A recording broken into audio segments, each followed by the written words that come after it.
저 뒷상에 걸어놓은 변기는 내가 만든 거야? 아니잖아. 공장에서 만든 거 딱 갖다 걸어놓았잖아. 거기에 대해서 내가 어떻게 생각하느냐, 그것도 예술이다. 이거. 저는 되게 중요한 게 나의 컬러, 자기 자신을 만들어가는 거다. 자기 색깔, 자기 아이디어, 남의 아이디어가 아니라 내가 학습한 그냥 추상적인 지식이 아니라 내 생각. 그냥 남들이 하니까 쫓아가거나 그냥 남들이 얘기하니까 무조건 옳다라고 받아들이거나, 그것이 아니라 거기에 대해서 내 생각은 뭐냐, 이런 축적된 경험이, 나 자신을 만드는 축적된 경험이 결국은 창의적인 수행, 문제 해결 능력으로 연결되는 거고, 그 사람이 그 분야의 변화를 이끄는 지도자로서, 전문가로서 활동하게 하는 힘이 되는 거예요. 힘이. 네, 안녕하세요. 우리 2023년 1학기 지성학 운영 교수를 맡고 있는 교육학과 서원입니다. 오늘 모신 연사님은 바로 서울대학교 교육학과 신종호 교수님이십니다. 신종호 교수님은 교육심리를 전공하셨고요. 오늘 특강 주제죠. 이제 창의성 관련된 연구와 강연을 많이 해주고 계시고요. 얼마 전에 유퀴즈에서 서울대 학생들의 공부법에 대해서도 이제 말씀을 해주셨죠. 이와 같이 학습 전략에 대한 전문가로서 활발히 활동하고 계십니다. 네, 벚꽃이 만개한 요즘, 여러분들 벚꽃의 꽃말을 아시나요? 바로 중간고사죠. 이제 오늘 우리 미래 인재로서 꼭 갖춰야 될 역량인 창의성에 대한 강연과 함께 이제 어떻게 하면은 우리가 좋은 성적을 받을 수 있는지, 또 과제를 할 수 있는지, 이러한 것에 대한 어떤 우리의 아이디어, 성찰도 함께 이 두 마리의 토끼를 오늘 잡아보는 시간을 가져보도록 하겠습니다. 그럼 우리 신종호 교수님을 큰 박수로 모셔보도록 할까요?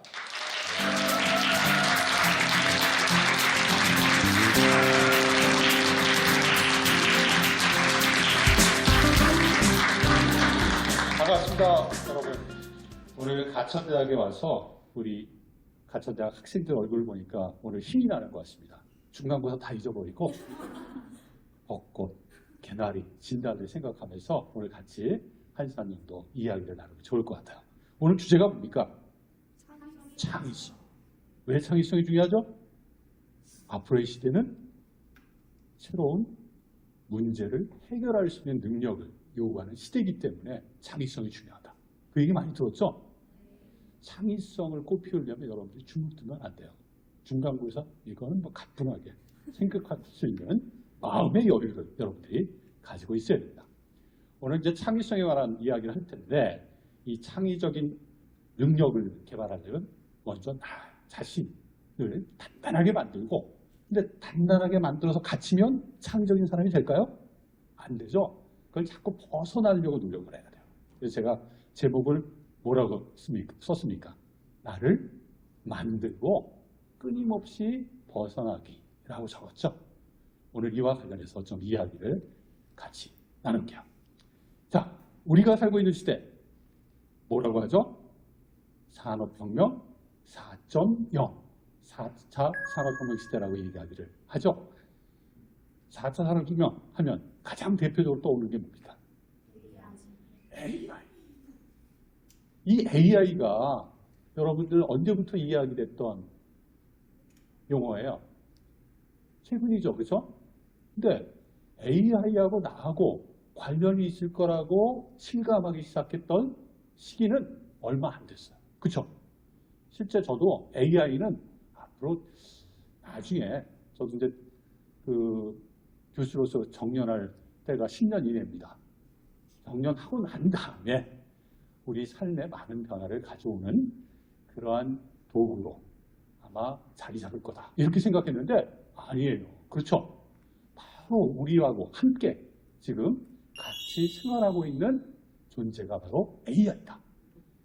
사실상 AI가 우리 현실하고 관련돼서 같이 존재하고 있다라고 하는 사건은 이미 오래전에 있었지만, 우리가 일반인들이 AI라고 하는 것을 실생활 속에서 접하게 된 지는 얼마 되지 않았어요.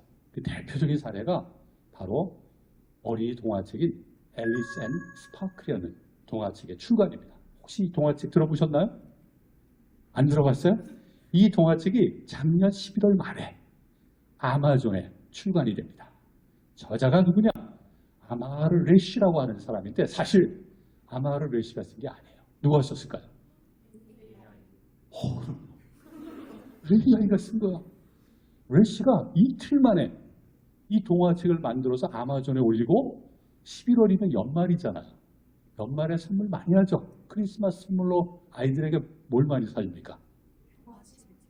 스마트폰 아닙니다. 비싸요. 동화책이에요. 동화책. 동화책을 사주면 이 책이 불티나게 팔렸대요. 이 레시라는 사람이 단 이틀 만에 여러분들이 잘 아는 챗 GPT하고 대화를 하면서 동화 스토리를 만들어요. 동화 스토리는 뭐냐면 앨리스라는 친구가 AI 친구를 하나 만드는 거예요. 자기 스스로. 그 친구의 이름이 뭐냐? 스파클입니다. 이 AI 친구인 스파클을 만들어서 숙제도 같이 하고 요새 숙제할 때 뭐 보지 말라고 그러죠? 챗GPT 쓰지 말라고 그러죠. 이게 공상 과학이라고만 생각했는데 이게 우리 현실에 바로 와닿는 거예요, 지금. 그 친구하고 대화하면서 놀고 또 AI하고 같이 인류가 직면한 문제를 또 해결해요. 얼마나 재미있는 스토리예요. 또 동화책 만들 때 글만 들어가는 게 아니죠. 모두 들어가요. 그림 뭘 갖고 그렸을까요? 이 사람이 레시가 그림을 잘 그리는 화가였을까요? 아닙니다. 여러분들 미드전이라고 하는 아트 AI 아세요? 그 미드전이라고 하는 아트 AI를 가지고 그린 거예요. 좋습니다. 20개까지는 무료예요. 여러분들이 파워포인트 만들 때 디자인 같은 거 직접 하기 어렵다 그러면 누굴 이용해? 미드저니 친구를 이용하면 돼요. 되게 쉬워요. 디스크립터 몇 개 집어넣으면 그림 4개 쫙 그려주고 마음에 들면 그 중에 하나 선택해서 더 자세하게 그려봐 라고 요청을 하면 더 자세하게 그려줍니다. 챗 GPT하고 미드저니라고 하는 AI 프로그램을 일반인이 활용을 해서 동화책을 출간한 거예요. 뭔가를 만든다는 것의 의미들이 달라진다라고 하는 것을 보여준 상징적인 사건이죠. 이 사건 이후로 최근 몇 개월 되지 않았어요? 3개월도 안 됐는데 이 챗 GPT 광풍이 지금 여러 분야에서 일어납니다. 다 아는 것처럼 챗 GPT 3가 되게 유명한 펜실베니아 대학의 MBA 과정인 왓슨스쿨 그 MBA 과정 자격시험을 B학점 이상으로 통과를 하고 뭘 어려 실제 그랬어요. 그다음에 미국 의사시험도 어때요? 다 통과를 했어. 최근 챗 GPT-4는 여러분들 대학 오려면 시험 보죠. 미국 수능 시험 이름이 뭔지 아는 사람 바로 SAT. 그 SAT 모든 과목에서 상위 10%의 수행을 보여줬다고 합니다. 엄청난 거죠. 그러다 보니까 이제 교육계도 난리가 났어요. 챗 GPT 써준 대로 보고서 썼더니 A+ 나왔더라. 야, 이거 어떻게 해야 되느냐. 이 챗 GPT가 이제 일상화 됐는데 그러면 학생들이 자기가 생각해서 보고서 쓰는 경험을 갖는 게 중요한데 이게 자기가 보고서 쓰는 게 아니라 누가 보고서를 쓰는 상황이 발생하는 거예요. 챗 GPT가. 그러니까 미국의 어느 주는 챗 GPT를 못 쓰게 나가버리는 그런 일을 한다고 하는데 그게 정말 바람직할까요? 아닙니다. 다 우회 도로를 통해서 이용할 수 있어요. 도구를 잘 활용할 수 있는 능력도 되게 중요해지거든요. 따라서 이런 변화 속에서 우리가 개인이, 사람이 갖춰야 될 능력이 뭐냐, 새롭게 어떤 능력들을 대학 교육을 통해서, 교육을 통해서 키워줘야 되느냐, 정말 심각하게 이제 고민해야 될 시점이 먼 10년 후가 아니라 바로 지금 여기 와 있다라고 볼 수가 있는 거죠. 이제 기계가 인간의 능력을 넘어서는 특정 분야에서 시점이 온 거예요. 레치 커츠와일이 특이점이 온다라는 책에서 조만간 AI가 인간의 능력을 뛰어넘는 그러한 시점이 도래할 거다. 그 시점이 도래하면 우리가 돌이킬 수 없는 사회 변화가 우리 앞에 나타날 거다라고 이야기를 한 바가 있는데 그게 먼 미래가 아니라 이제 지금 현재가 된 거예요. 현재 시점이 된 거예요. 실제 이 구글의 CEO인 피차이도 뭐라고 얘기했냐면 인공지능의 발명은 인류의 변화에 있어서 가장 큰 영향력을 가져오는 가장 큰 우리가 지금까지 경험하지 못한 큰 변화를 가져올 거다라고 이야기한 바가 있어요. 그건 어떤 것보다 더 큰 변화냐? 불이나 전기의 발명보다 더 큰 변화다. 우리가 전기가 없다고 생각해 보세요. 전기 없는 삶 살 수 있을까? 못 살아요. 근데 앞으로는 인공지능이 없는 시대를 상상할 수 없는 시기가 도래할 거라는 거예요. 무섭지 않아요?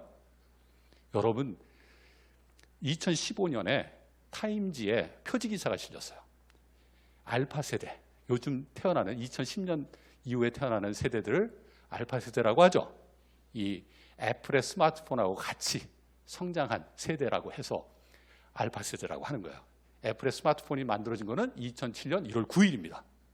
얼마 안 됐어요. 큰 변화가 막 우리 그 눈앞에 막 일어나고 있는 거예요. 우리 변화, 우리 눈앞에 펼쳐지는 많은 변화들이 있는데 전기가 없는 시대를 우리가 생각할 수 없는 것처럼 이제 AI하고 같이 생활하는 AI가 없는 시대를 생각할 수 있는 그러한 시점은 이제 지나갔다. 그 시대를 이제는 준비를 해야 한다. 이제는 인공지능하고의 경쟁, 이게 말이 안 되는 거예요. 이제 뭐가 필요해요? 공존. 그다음에 그 안에서 인간의 고유한 능력들, 경험치들을 만들어내야 한다. 인간하고 AI하고 경쟁해서 이긴 두 사건이 있어요. 뭔지 아십니까? 지금 화면에 나와 있는 자랑스럽게 둘 다 어느 나라 사람이에요? 한국 사람이에요. 이세돌이. 우리 대한민국 국민이 AI에 관심을 가졌던 중요한 사건이죠. 알파고하고 5번 대결에서 한 번 이겼던 거. 그거 대단한 겁니다. 근데 최근에 2021년에 이 AI하고 항공기 시뮬레이션 게임에서 이긴 사람이 있어요. 미국 유명한 전투기 조종사도 다 졌어. 근데 누가 이겼어? 우리나라 게이머입니다. 저는 잘 몰라요. 한성호 씨라고. 유일하게 인간이 이긴 사례예요. 앞으로 이런 사례가 더 나올 수 있느냐? 그렇지 않을 거다. 특히 이 지식이라고 하는 우리 지성학 강자인데 이 지식하고의 경쟁을 AI하고 인간이 한다면 인간이 이기기는 힘들다. 실제 이 AI하고 인간 간의 지식 대결을 이미 10년 전에 2011년에 한 적이 있어요. 2011년에 IBM에서 개발한 왓슨이라고 하는 AI가 미국 사람들이 제일 좋아하는 퀴즈쇼인 제퍼디에 3번 출연합니다. 2명의 퀴즈왕하고 3번에 걸친 대결에서 전부 다 이겨요. 만약에 사람이 이겼으면 AI하고 대결해서 이긴 또 다른 사례로 우리가 언급을 하겠죠. 졌어요. 또 유사한 사례가 우리나라에서도 있었어요. 사실은 2016년에 여러분들은 장학 퀴즈 잘 모르죠? 이게 라떼 세대의 퀴즈쇼입니다. MZ 세대는 뭘 아느냐? 도전? 골든벨. 여러분들은 MZ 세대죠. 근데 알파 세대는 도전 골든벨도 몰라요. 뭘 할까요? 백문백답이라는 프로그램 알아요? 다들 MZ 세대야. 그래서 여하튼 라떼 세대가 가장 좋아하는 퀴즈쇼. 지금도 EBS에서 하고 있는 퀴즈쇼죠. 2016년에 장학 퀴즈에 우리나라 애툴이라고 하는 한국전기통신원 국책연구소입니다. 여기서 개발하고 있는, 지금도 개발하고 있어요. 엑소브레인이 출연을 해요. 그래서 서울대 재학생, 카이스트 대학생, 그 당시 장학 퀴즈에 맹활약을 했던 고3생 2명하고 퀴즈 대결을 펼쳐요. 누가 이겼을까요? 엑소브레인이 이겼죠.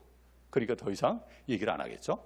이때 중요한 거는 이 엑소브레인과 IBM 왓슨이 이 퀴즈쇼에 출연할 때 스스로 학습해서 갖고 있던 지식의 양이에요.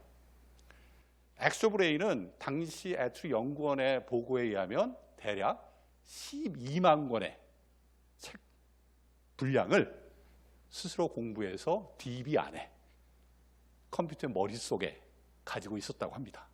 12만 권의 지식을 갖고 있는 엑소브레인하고 경쟁해서 퀴즈쇼, 지식 경쟁에서 이길 수 있는 사람 있을까요?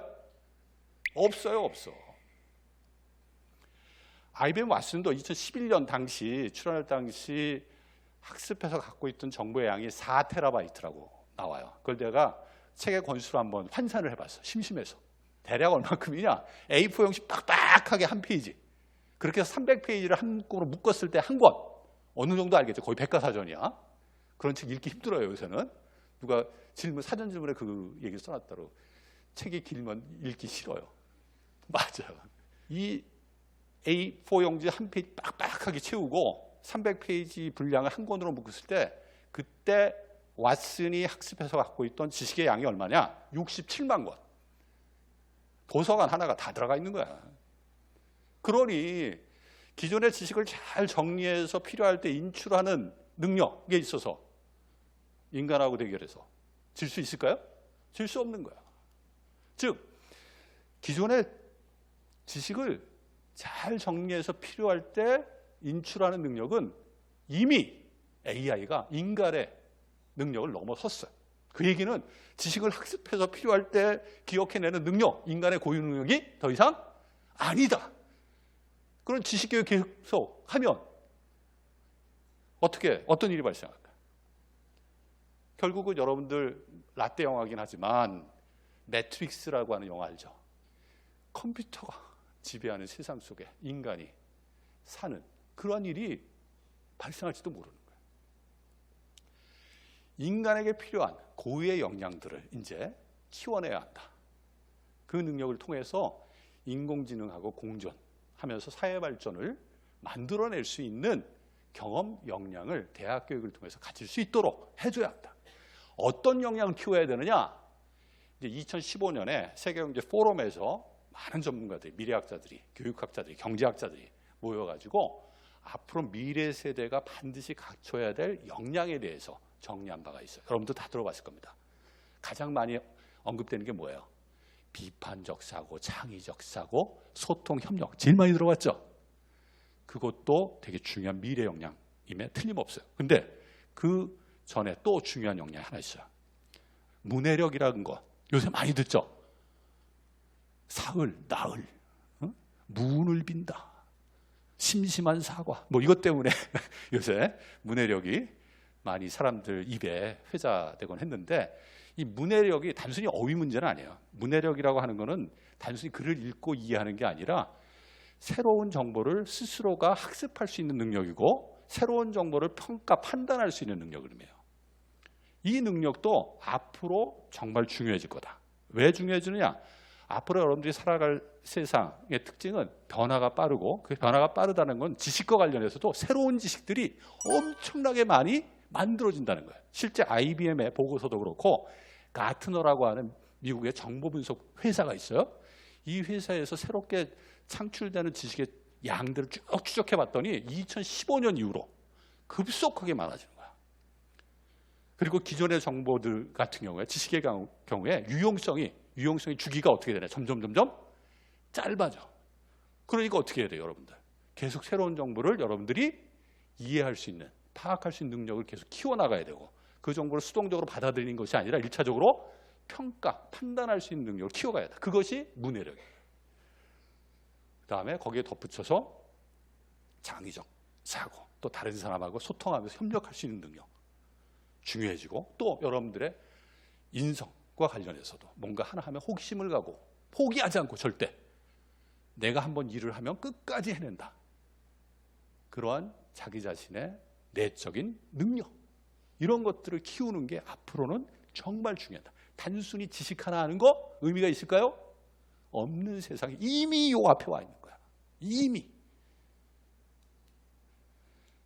유발 하라리도 그 21세기를 위한 21가지 재원이라는 책에 보면 이제 여러 영역에 걸쳐서 이제 재원을 하는데 앞으로 여러분들 지금 세대 여러분들 마찬가지야.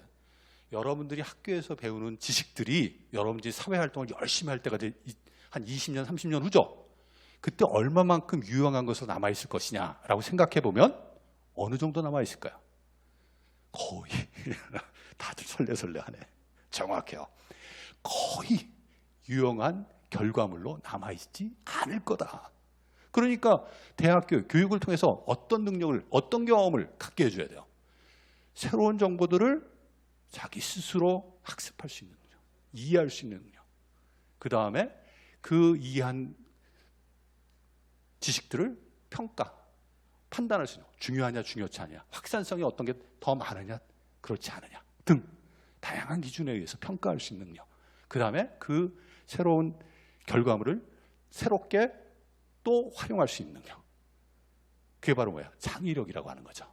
이런 경험들을 대학 교육을 통해서 축적시켜줘야 한다. 그래야지만 여러분들이 앞으로 각 분야에서 활동을 할 때 새로운 변화에 맞설 수 있는 뭘 갖는 거야?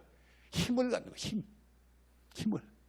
아까 얘기하려다 놓친 부분이 있어. 사실 타임지의 2015년에 표지기사 뭔지 얘기하려다 내가 깜빡했어. 놓쳤어. 솔직히 평균 수명이 지금 태어나는 친구들의 경우에 얼마라고 기대가 되느냐. 표지기사입니다. 어느 정도 살 수 있을 것 같아요? 네? 130, 또 150. 아, 그래, 그렇게 세게 쳐야 돼. 142세. 전문가들이 예측할 때. 여러분들도 다 100세 이상 살 거야. 그럼 직업 세계를 한 번, 두 번 갖는 게 아니라 3번, 4번 가질 수 있어요, 없어요? 있단 말이야. 계속해서 자기 자신을 변화시키려고 하는 노력, 능력, 그러한 의지, 이런 게 정말 중요해지는 거야. 이러한 새로운 정보를 끊임없이 자기가 이해하고 그것을 자기 것으로 만드는 과정 속에서 또 새로운 변화와 관련해서 나 자신도 새로운 결과를 만들어낼 수 있는, 새롭게 문제를 해결할 수 있는 역량들을 키워나가려고 노력해야 한다. 그래서 이제 창의성이 중요하다. 이런 얘기를 강조해서 얘기하는 거죠. 그렇다면 창의성이라고 하는 것, 창의적 능력을 여러분들 키워야 되는데 키우려면 어떻게 해야 돼요? 그게 뭔지 알아야 될 거 아니야. 적을 알아야지. 내가 방어를 하고 공격을 할 거 아니야. 그렇죠? 창의성이 뭡니까? 이렇게 이제 물어보면 교과서에 있는 얘기를 해요. 창의성과 관련된 이제 교양 강좌들 많고 또 여러 가지 책을 통해서 여러분들이 창의성에 관해서 많이 접해봤을 텐데 뭐라고 얘기했느냐? 새롭고 유용한 거를 만들어낼 수 있는 능력이다라고 얘기를 해요. 그렇게 들어봤죠? 이 정의가 전문가들이 일반적으로 이야기하는 정의인데 약간의 문제가 있어요. 어떤 문제가 있느냐? 새롭고 유용한 것을 만들어내는 능력이라고 하는 것은 새롭고 유용한 결과물을 누군가 만들어냈을 때 그걸 보고 사후에 이 사람이 창의적이다, 창의적이지 않다라고 판단할 때 그때는 우리가 적용할 수 있는 개념이에요. 근데 어떤 결과물이 없어. 그럼 이 사람이 창의적인지 창의적인 사람이 될 건지 알 수 있습니까? 없습니까? 없죠. 뭔가 결과물을 만들어냈을 때 그 결과물을 보고 그 결과물이 창의적이다. 또 그 결과를 만들어내는 사람이 창의적인 사람이다. 이렇게 평가할 때 어떤 기준을 가지고 볼 거냐? 아, 새롭냐? 유용하냐? 이거 갖고 보면 되는 거지. 그렇지? 사후의 문제예요. 평가의 문제예요. 교육적으로는 개인적으로 생각할 때는 유용성이 상당히 떨어지는 창의성에 대한 개념적인 이해다. 동의하십니까? 예. 다 내 팬이 됐어 지금. 고마워요. 우리가 창의성에 대해서 다시 한번 생각해야 될 시점이에요. 사실 새롭고 유용한 것을 만들어내는 원천이 뭐냐 그러면 어떤 사람이 새롭고 유용한 것을 더 잘 만들어내느냐, 그 핵심, 본질이 뭐냐, 이 생각을 좀 할 필요가 있는 거죠. 새롭고 유용한 결과물을 만들어내는 원천, 파운틴, 크리에이티비티의 원천샘이 뭔지를 좀 알면 어떤 노력을 기울여야 될지, 대학에서 내가 어떤 노력을 해야 될지 이걸 알 수 있을 거예요. 뭐냐?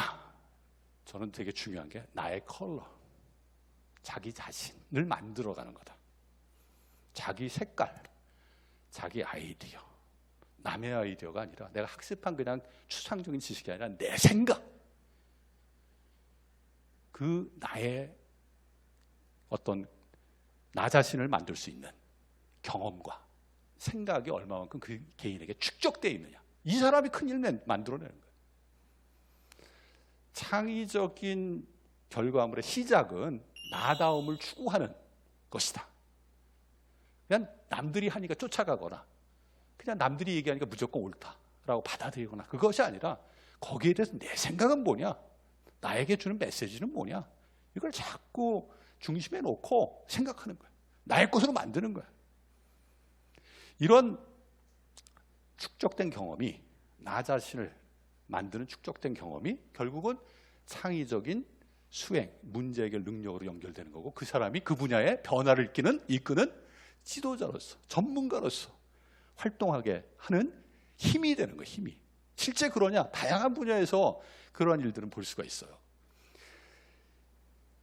예를 들어서 예술 분야 또 보면, 우리가 어떤 미술사를 보면 그 어떤 미술사 내에서 어떤 사조, 미술 사조 내에 변화들을 이끌어내는 사람들 보면 그 사람이 특별한 재능이 있는 사람들이 아니에요. 특별히 그림을 잘 그리거나 물건을 잘 만들어내거나 이런 사람이 아니야. 어떤 사람인가요? 자기만의 생각, 자기만의 철학이 있던 사람이야. 듀샹 어떤 사람이야? 듀샹 들어봤잖아. 변기 딱 걸어놓고 예술품입니다. 이건 대단한 혁신이에요. 왜? 우리가 예술이라고 하는 건 자기가 어떤 프로덕트를 만들 때 그게 예술품이고 예술 작품이라죠. 근데 뒷상에 걸어놓은 변기는 내가 만든 거야? 아니잖아. 공장에서 만들어 놓고 딱 갖다 걸어놓았잖아. 거기에 대해서 내가 어떻게 생각하느냐, 그것도 예술이다 이거야. 이건 혁신이야.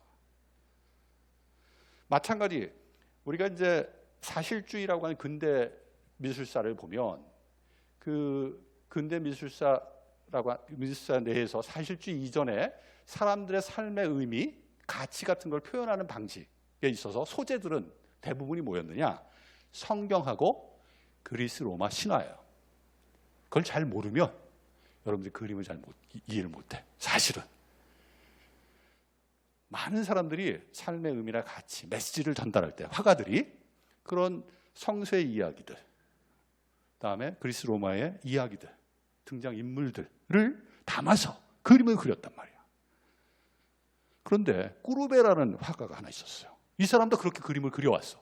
근데 갑자기 이 사람이 다른 생각을 하기 시작한 거야. 왜 사람들이 살아가는 삶의 가치, 의미를 담는데 성경의 이야기, 신화의 이야기만 우리가 화폭에 담아야 되느냐? 우리가 살아가는 일상적인 삶의 모습, 인간의 삶의 가치나 의미를 담는 거니까 사람들이 살아가는 일반적인 모습 속에서 얼마든지 인생이 뭐냐, 무엇이 중요하냐에 대한 메시지를 화가로서 담을 수 있다 없다? 담을 수 있다 이거야.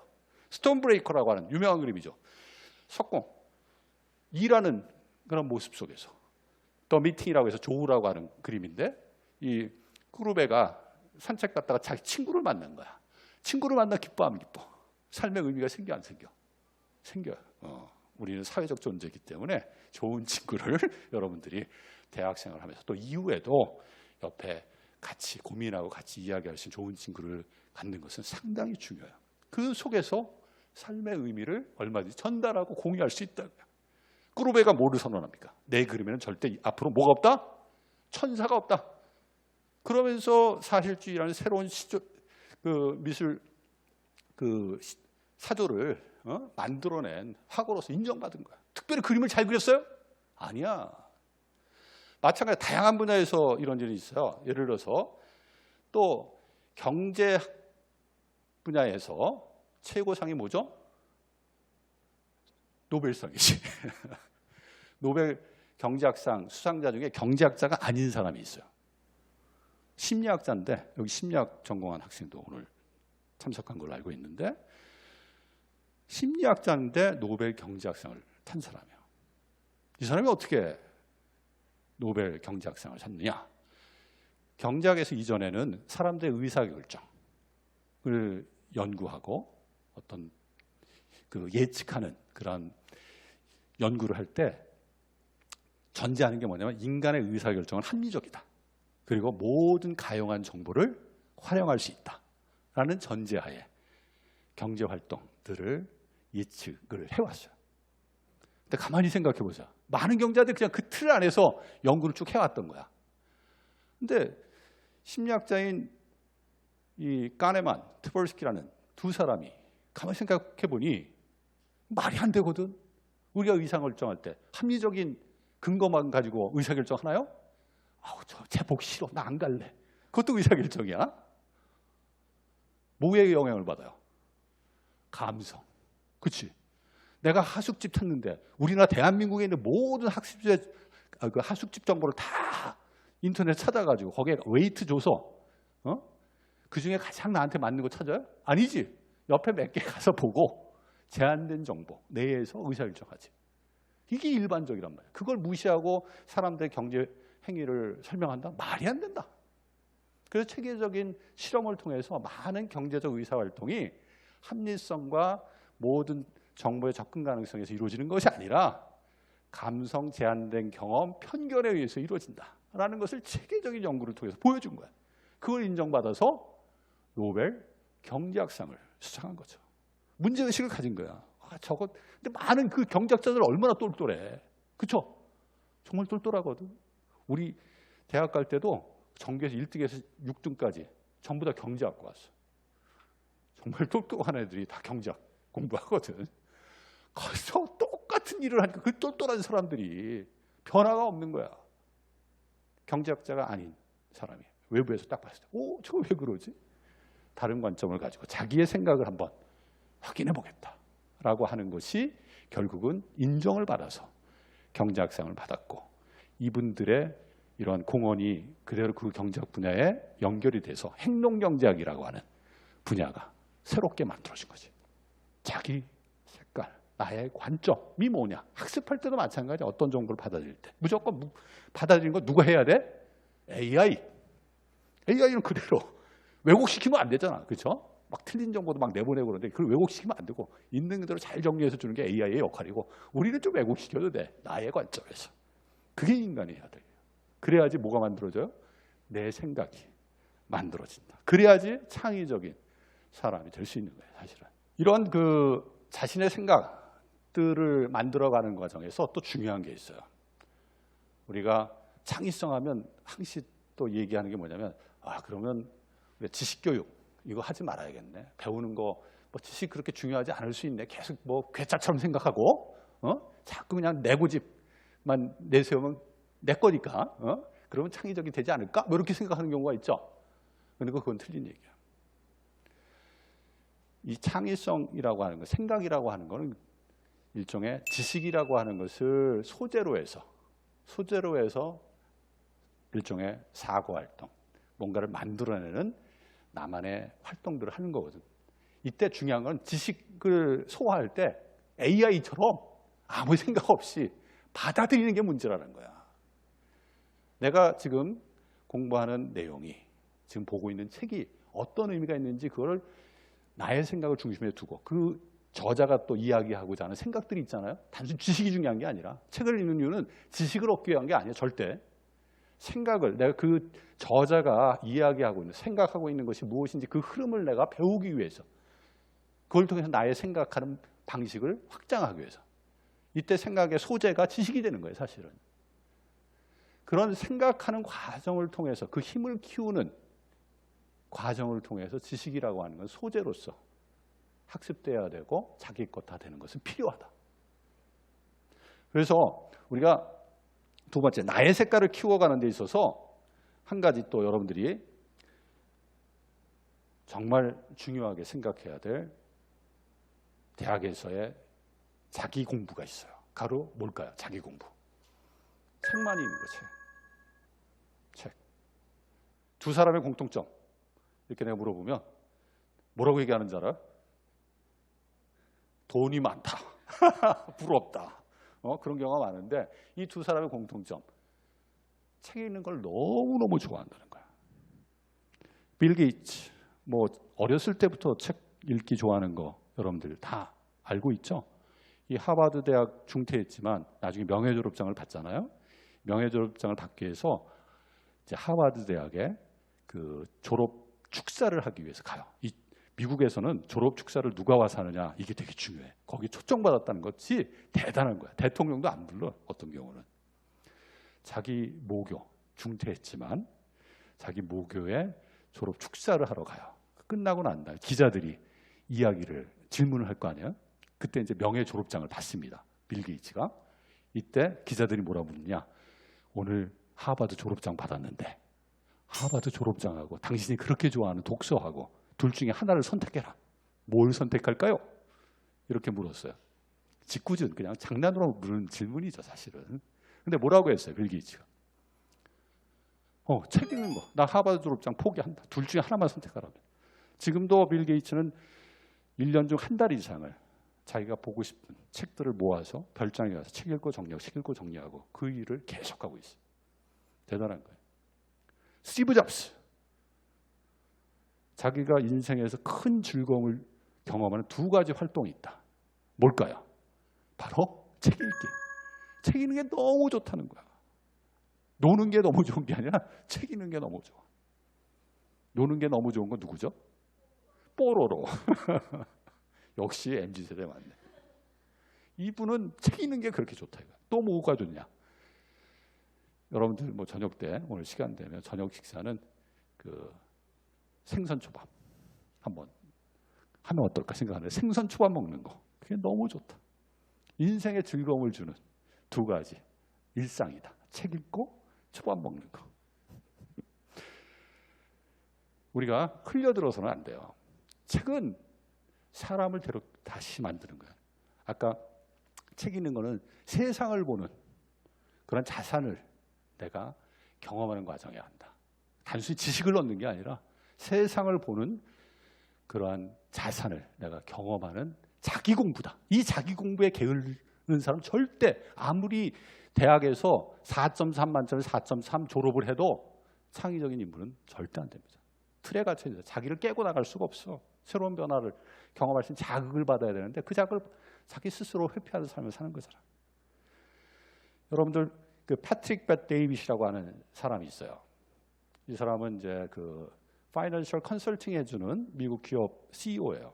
그리고 스타트업에 대한 강연도 많이 하고 되게 유명한 사람인데 이 사람이 이제 10살 넘어서 미국에 이제 이민을 와요. 이란에서 미국으로. 고등학교 때부터 이제 미국 생활을 하는데 갑자기 이민을 오게 되다 보니까 영어도 못하고 그러니까 고등학교 생활 제대로 했을까요? 제대로 못했지. 그러니까 공부도 제대로 못하고 근데 뭔가 그렇게 살아서는 안 될 것 같아가지고 뭔가 변화를 꾀해야 되는데 변화를 어떻게 꾀해야 할까 하다가 일단은 군대를 가기로 결심을 해요. 미국은 군대 가면 뭘 줘요?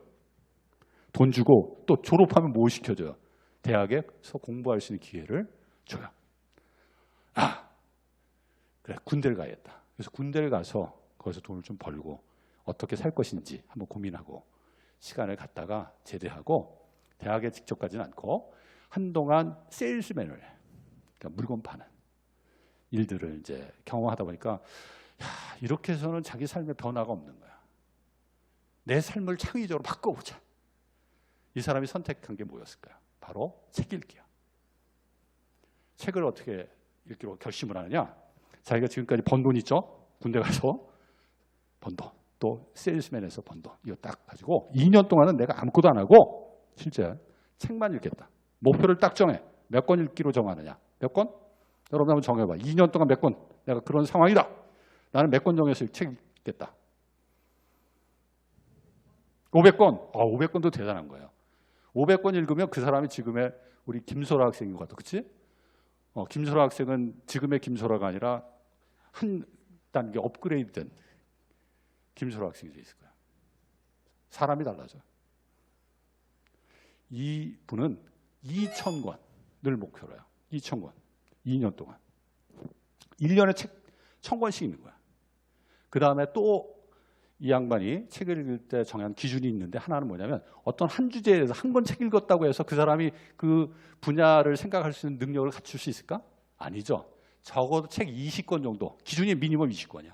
그 분야의 책 20권을 선정해서 읽고 야 내가 그래도 이 정도는 읽었으니 이제 보인다라고 했을 때 그 분야에 대한 나름대로 자기의 판단 능력이 생겼을 때 다음으로 넘어가는 거야. 그럼 20권씩 읽었다면 2,000권이 몇 개의 분야를 본 거예요? 100개, 그렇지? 100개의 분야를 내가 볼 수 있는 철저한 자기 공부를 한 거야. 그러니까 세상이 보이기 시작하는 거야. 내가 어떻게 해야지 내 삶의 창의적 변화를 꾀할 수 있고 어떻게 이 삶을 확실하게 변화시킬 수 있는, 도전할 수 있는 힘이 생긴 거예요. 결국은 자기가 창업해가지고 나스닥에 상장된 기업에, 아까 파이낸셜 컨설팅하는 기업의 CEO로 지금 있잖아요. 이런 사례는 너무 많아요. 너무 많기 때문에 내가 일일이 얘기하기는 그렇지만 자기 색깔을 만드는데, 마이 컬러를 만드는데 자기 공부를 해야 한다. 학과 공부를 넘어서 해야 된다. 자기 공부에 이 독서라고 하는 거 되게 중요하다. 독서는 책을 보는데 지식을 학습하게 한 게 아니다. 세상이 어떻게 돌아가는지 나의 생각을 자꾸 만들기 위해서, 그 분야에 있는 거장들이 어떤 생각을 하고 있는지 그 생각을 읽기 위해서, 그런 노력을 하면 여러분들이 달라지는 거죠. 이 깊이 있는 암이 결국은 창의적 사고, 창의적인 관점, 문제 해결의 기반이 된다라고 하는 것, 여러분들에게 강조해서 오늘 좀 이야기를 하겠습니다.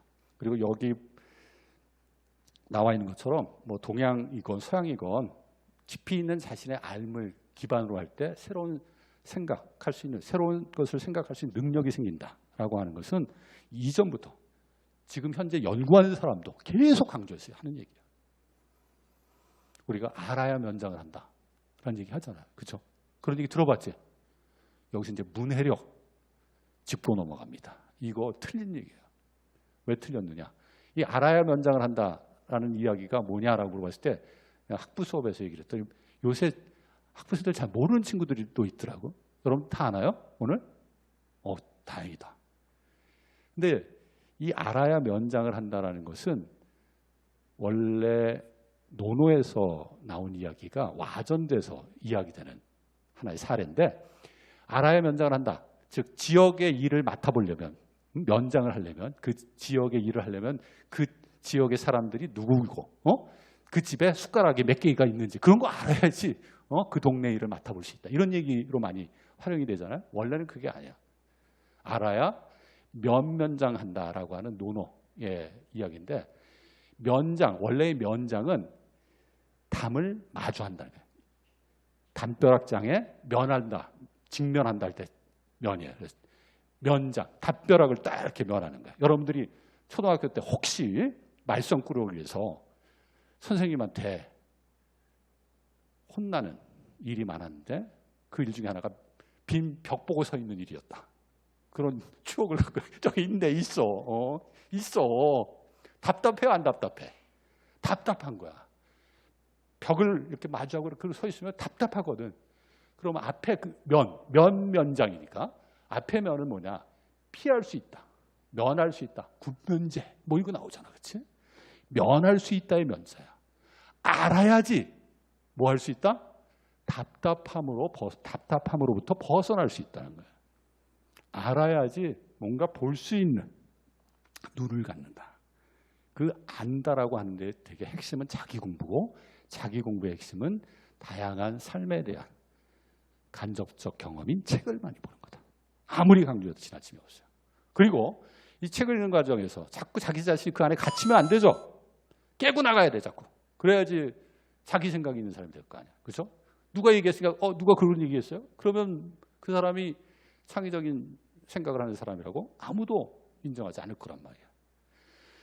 지식에 갇혀있지 않기 위해서는, 자기 공부에 갇히지 않기 위해서는 자꾸 질문을, 어떤 사람의 생각을 읽는 과정에서도 가만히 쫓아가는 것이 아니라 자꾸 써, 옆에다가 질문을. 그것이 어떤 형태든, 우리가 세상에 나쁜 개는 없다라고 하죠. 세상에 나쁜 질문은 없어. 모르는 것도 좋아.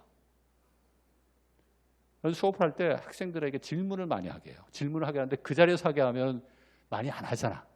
그러니까 사전 질문을 엄청 받아요. 어떤 때 사전 질문을 가지고 2시간, 3시간을 해. 그럼 너무너무 좋아요. 왜? 내가 궁금한 거, 알고 싶은 것들을 아는 기회도 되고, 또 저 친구는 저런 생각을 했어? 저런 걸 알고 싶어요?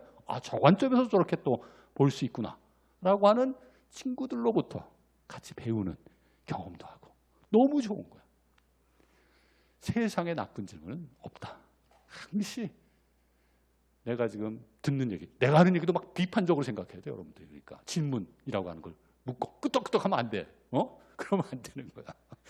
그래, 그럴 수 있지만 이게 너무 이렇게 기준 없이 아니다는 건 아니지 않습니까? 뭐 이렇게 그렇게 자기 자신을 중심에 놓고 생각하는 습관, 이걸 가지라고. 이 비판적인 자기 학습, 자기 공부를 정말 그 모범이 되게, 모델이 되게 하신 분이 바로 이어령 선생이에요. 지성학 강좌에 오셨다고 그러는 것 같은데 제가 제일 존경하는 분입니다. 배울 게 너무 많아. 서울대 명강의 뭐 이렇게 해서 이제 초청해서 여러분들 모시는데 이어령 선생님 모시면 내가 무조건 가. 아무리 봐도 교수도 가서 들어. 2시간을 들어도 배울 게 너무 많아. 근데 이분이 평생의 자기 삶의 과정, 배움의 과정을 뭐라고 표현했느냐? 그 한 언론하고 한 인터뷰에서 한 이야기인데 내 삶의 공부는 무엇으로 얘기할 수 있느냐? 물음표와 느낌표로 얘기할 수 있다. 그래서 물음표, 느낌표 이렇게 된 거 봤죠? 우리 이어령 선생님이 말씀하신 거예요. 하나도 그냥 그대로 받아들인 적이 없는 거야. 토를 한번 달어. 그 질문이지. 그리고 내가 깨달아야 돼, 거기다. 그게 느낌표지. 이 2개가 없는 학습, 자기 공부는 없다는 거야. 그래야지만 나의 생각들을 키워나갈 수 있다. 되게 중요한 거야. 계속 여러분들이 뭐에 대해서 왜 그럴까에 대해서 자기 스스로 질문하고 또 필요시에 물어보는 것을 자기 습관, 역량으로 만들어야 돼요. 실제 이분이 그 인터뷰 기사에 나오는데 어렸을 때 서당에 자기 윗형하고 같이 가게 되었나 봐요.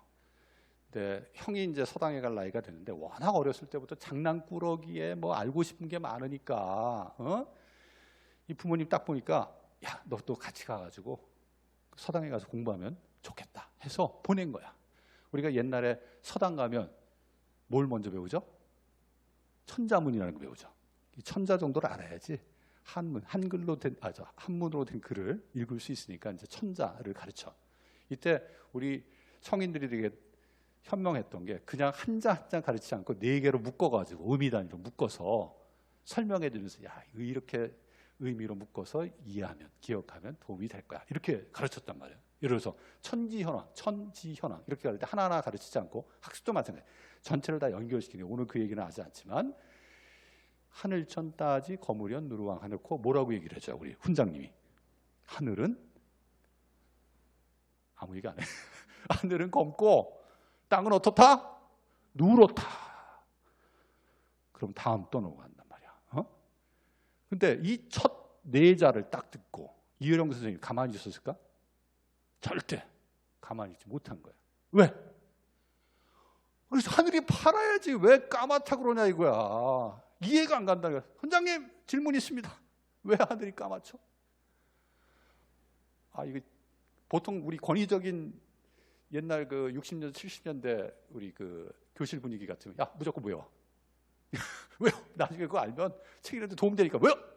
무슨 생각이야? 뭐 이렇게 하고 이제 욱박치고 넘어갔을 텐데 뭐 그 전에는 또 이렇게 친절하게 우리 훈장님들이 우리 그 학동들을 케어를 했나 봐요. 뭐라고 얘기를 했냐? 그래도 문제를 해결해 줄 담으로 넘어갈 수 있잖아. 그러니까 뭐라고 얘기해? 밤하늘을 봐라, 밤하늘. 밤하늘이 어떻죠? 까맣잖아요, 그렇죠? 그 얘기를 듣고 끄떡끄떡하고 넘어갔을까요? 안 넘어간 거야. 왜? 뭐라고 했을까 그러면? 낮에는 파랗다. 아니 그 선생님의 논리를 가지고 그 선생님의 생각을 브레이크해야지. 그러니까 그거를 깨야지. 밤에 보세요. 하늘만 까만 게 아니라 모두 까매요. 땅도 까매. 그럼 땅도 까마다고 얘기를 해야지. 아닌가요? 이 훈장 선생님 이거 안 되겠어요. 얘를 데리고 갔대 집에. 얘 절대 어디 보내지 말아라. 우리 서당에는 보내지 말아라. 수업 진도를 못 나가겠다. 근데 이분이 대단한 게 이 문제를 결국은 혼자서 나중에 대학 가서 주역 공부를 하면서 풀어내요. 이 검다, 현자의 의미라고 하는 게 어떤 의미를 갖는지, 이게 물리적인 검음을 얘기하는 것이 아니라 상징적인 의미를 얘기한다는 걸 나중에 알게 되고 그제서야 느낌표가 딱 세워진 거지. 그 문제로부터 벗어나. 영원히 잊혀지지 않는 자기의 소중한 자산이 되는 거예요. 보통 물리적인 거mum은 뭐라고 표현하냐? 묵자 있죠, 묵자. 묵자로 표현해. 현자는 상징적인 북녘하늘처럼 죽음의 의미를 담을 때. 여하튼 간에 한 번도 자기 공부는 뭐하고 뭘 놓지 않았다? 물음표와 느낌표를 놓지 않았다. 이게 자기 공부의 핵심이 되어야 되는 거예요. 모든 경우 마찬가지. 그리고 이런 질문하기를 여러분들이 자신의 중요한 그 공부의 습관으로 만들게 되면 우리가 아까 21세기 인성으로 강조되는 것 중에 제일 처음에 나왔던 게 뭐예요? 호기심이라고 한 거 있죠? 이 호기심, 배우는 즐거움이 생겨. 호기심이라고 하는 건 배움의 즐거움이거든. 이거는 뭘로부터 생각하는 거냐?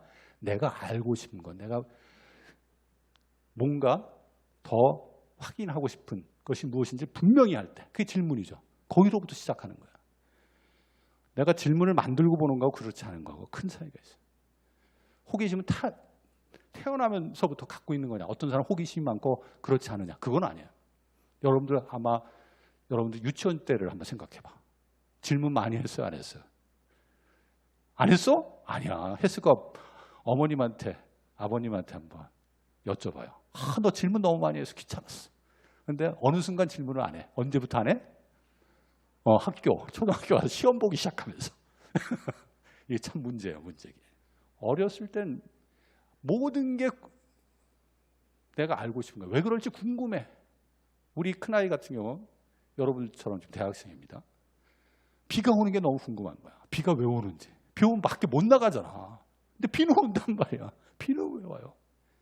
그걸 내가 어떻게 설명해 준 줄 알아? 비는 나무가 먹을 밥이야, 빵이야. 계속 먹고 살아야 될 거 아니야. 할머니가 저기 화분에 이렇게 물 주시잖아. 그거 똑같은 거야. 저기 하늘에서 그 나무들 밥 주는 거야. 밥 주는 시간이 네가 좀 참어. 이해가 돼, 안 돼? 이해가 되지. 뭔가 알아가는 과정에서 내가 알고 싶은 게 뭐냐를 분명히 하는 건 되게 중요한 거예요. 그것이 더 알고 싶은 욕구를 만들어낸다. 실제 여러분들에게 예를 들어서 고래가 어떻게 물속에서 잠을 자는지 여러분 관심이 있어요, 없어요? 전혀 없지. 근데 내가 질문한 거야. 자, 고래 포유류예요, 그렇죠? 바다에서 살아. 어떻게 잠을 잘까? 잠잘 때 가만히 물이 떠서 물 한 번 쫙 쓰고 이러고 잘까요? 그랬다면 큰일 나. 포경선이 와서 탁 작사를 쌓아가지고 잡아갈 수 있죠. 움직이지 않는다는 건 동물에게 있어서 자기의 생명을 내놓는 행위야. 위협을 내 스스로 초래하는 행동이라고. 절대 그렇게 안 해요.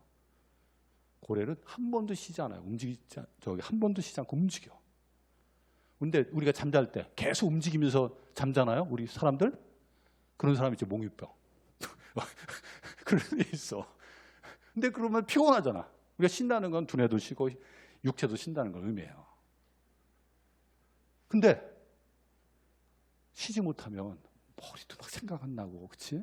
힘들고 집중도 안 되고, 고래도 마찬가지. 상황 판단이 잘 안 되면 위협에 노출될 가능성이 높아지잖아, 그렇지? 얘도 쉬어야 돼. 근데 계속 움직이지 않으면 내가 위험에 처할 수 있어. 어떻게 잠을 잘까요? 이제 궁금해졌어요? 진짜로?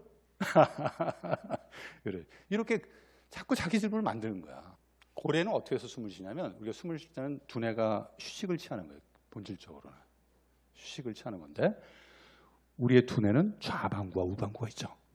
우리 인간 두 개가 더 동시에 쉬어. 한꺼번에. 근데 또 고래는 그렇게 하면 안 되죠. 그러니까 어떻게 할까? 그렇지. 야, 형님 먼저, 아우 먼저. 좌방구, 우방구. 자, 이번에 다 같이 하고 너 좌방구, 우방구. 그러니까 쉬면서 움직이고 다 가능한 거야. 그렇게 진화했어. 또 한 가지 여러분들 한번 나중에 이건 알아봐. 덩치 큰 동물들. 육식동물이 많아요? 초식동물이 많아요? 그래. 육식동물이 이렇게 크면 뚝 이렇게 타가지고 잡아먹을 수 있어? 뭐 쫙 도망갈 텐데? 불가능하지. 그 작아. 육식동물들 보면. 보통 덩치 큰 애들은 다 초식동물이야. 근데 그 큰 덩치를 이 풀만 먹고 어떻게 유지할까? 물론 많이 먹으니까 가능하지 이렇게 생각하지 말고 어떻게 해서 풀만 먹고 그 모빌리티를 움직임을 유지할 수 있을까? 궁금해요, 안 궁금해요? 궁금하죠. 실제 어떤 프로 팀은 실제 그 NFL이라고 해서 미국 프로 미식 축구 있죠. 미식 축구 팀은 선수들 식단을 그 구단에서 마련하는 식단을 전부 다 채식으로 바꾼 적이 있어. 왜 그랬을까요? 우리 식영과 학생 없나? 만나서 답을 확인해 보기 바랍니다. 오늘은 요거는 내가 답을 안 가르쳐 줄 거야. 궁금해 안 궁금해? 궁금해요. 항시 자기가 알고자 하는 바가 뭔지를 좀 생각하면서 뭔가를 보면 훨씬 보는 것에 대한 재미, 흥미가 생긴다. 그리고 마지막, 이런 호기심과 더불어 중요한 여러분들이 갖춰야 될 역량이 하나 있어. 습관이. 저 뭐라고 했어요? 퍼시스턴스. 계단 올라가는데 조금 간다고 엘리베이터 탈래 이러면 다리 힘이 생겨야 안 생겨? 안 생기지. 튼튼한 생각할 수 있는 힘, 문제를 해결할 수 있는 어떤 그 개인의 파워는 어디서 생기냐면 어떤 일을 딱 시작했을 때 그 일을 얼마만큼 끝까지 해내겠다는 의지가 있느냐 없느냐, 여기에서 결정된다. 실제 여러분들 영재 아동 판별할 때 보니까 여기도 올라올 때 영재 센터 뭐 있는 것처럼 돼 있대. 영재 판별할 때 3가지 기준을 써요. 영재 교육하는 분들이. 하나가 이제 평균 이상의 지능. 2번째가 이제 중요한 거죠. 창의성. 창의성 검사에서 이제 어떤 높은 결과를 나타내야 한다. 3번째가 뭔지 알아요? 바로 지구력의 지속력. 어떤 일을 할 때 끝까지 그 일을 하는 모습을 보여주느냐, 안 보여주느냐. 하다가 그냥 중간에 포기하는 애들. 절대 큰일 못한다 이거예요. 자꾸 중간에 그만두는 일, 습관하면 안 돼. 개인적으로 책을 읽을 때도 재미없는 책들 많아요. 보면. 그럼 중간에 덮어. 그러면 그게 습관이 돼. 영화도 보다가 릭스 보다가 재미없으면 어떻게 해? 여러분들 안 보잖아. 그러면 안 돼. 끝까지 봐야 되거든. 나는 뭐든지 끝까지 한다. 일부러 그런 거야. 절대 포기하지 않아요. 실제 한 일화인데 이제 나도 몰랐어요. 학생들하고 비행기를 타고 해외 학술대회 가는데 우리 교수님, 나죠. 되게 재미없는 영화를 끝까지 보고 있더라고요. 나한테 질문을 했다. 난 전혀 기억을 못했지. 왜 보십니까? 내가 그랬더니 야, 끝까지 봐야지. 그래야 어느 하나라도 포기하지 않고 계속 뭔가를 하는 그런 습관을 만들 수 있는 거야. 내가 그렇게 얘기했다는 거야. 그걸 기억하고 나한테 얘기를 하더라고. 맞아. 내가 갖고 있는 기본적인 생각이에요. 이 뭔가 자기가 하는 일을 끝까지 해내고자 하는 마음, 실제 그렇게 하는 행동, 이것이 되게 중요한 개인의 자산이다. 마부작침이라는 얘기 들어봤죠?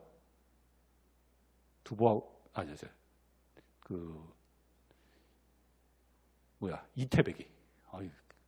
잘못 얘기할 뻔했다. 이태백과 관련된 4차 성어잖아. 도끼를 갈아서 뭘 만들어? 그렇지, 바늘을 만든다. 그 얘기를 듣고 아차차, 내가 공부가 짧았구나. 다시 산으로 올라갔다고 하지 않습니까?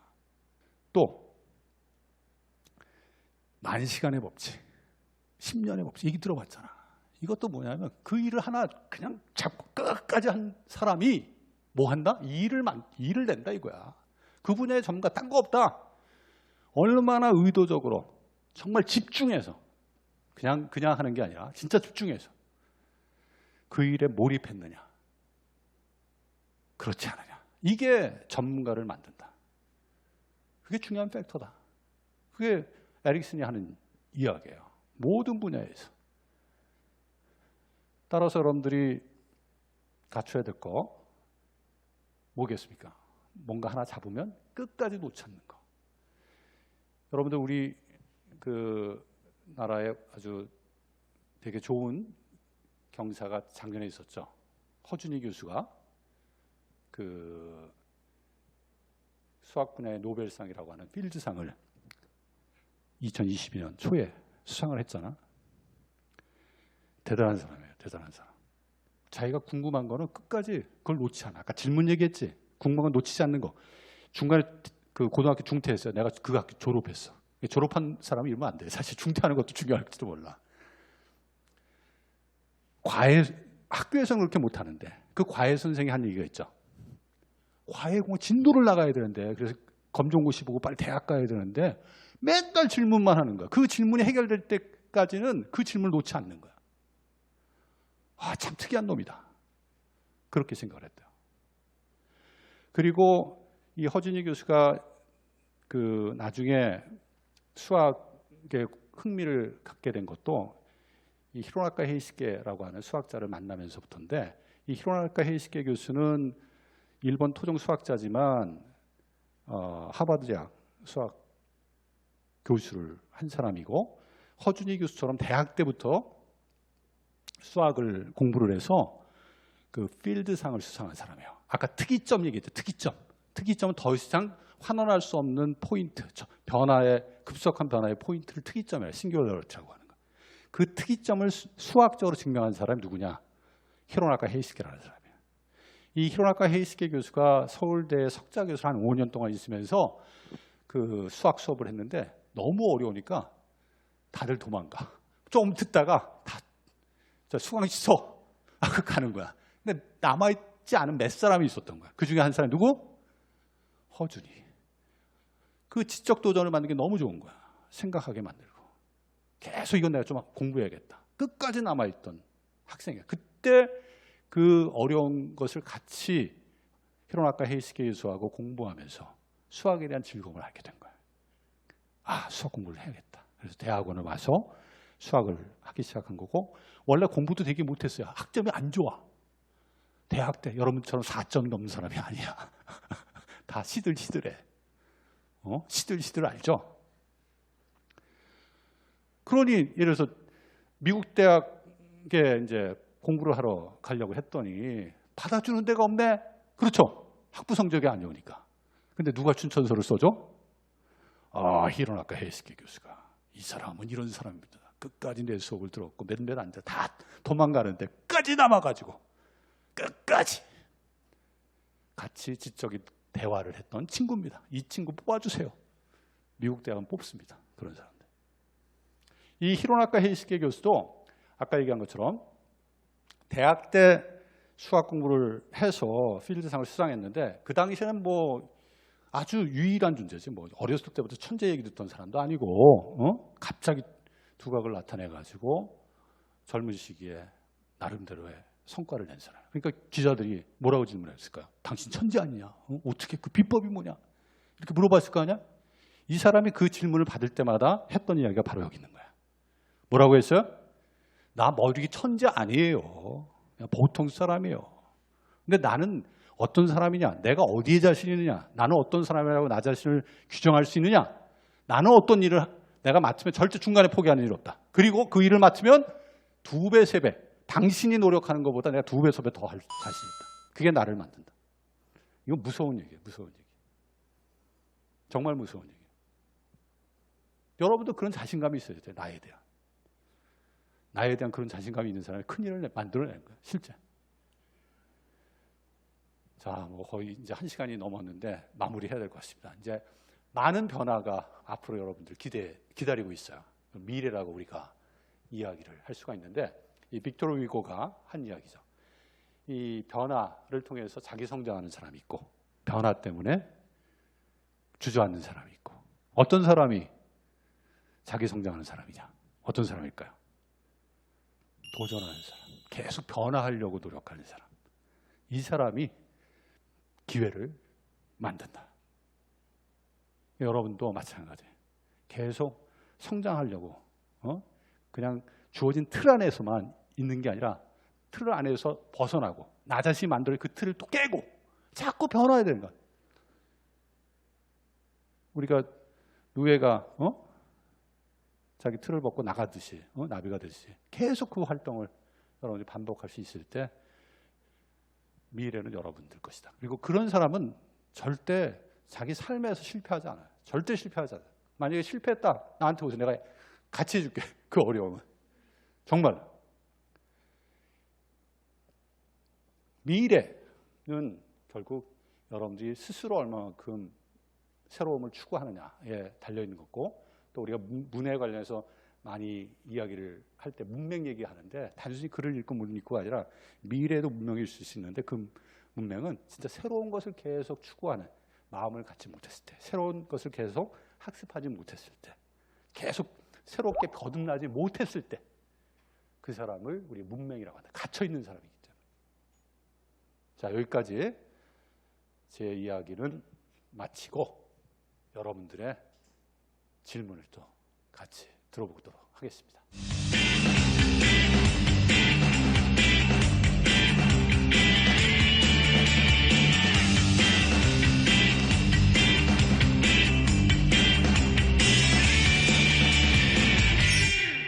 예, 질문 시간입니다.